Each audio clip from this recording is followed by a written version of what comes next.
Hello and welcome back to HardReset.Info. In this video, I will show you how to install Instagram on TCL phone. Let's begin.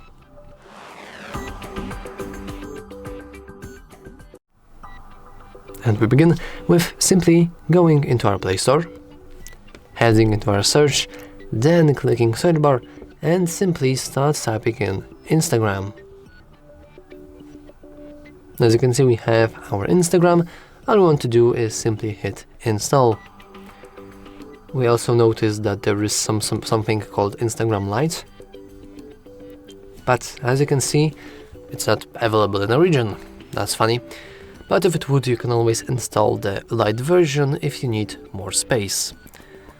But anyway, our normal Instagram is almost done downloading, and after it's finished, we can use it, log in, and simply waste our time.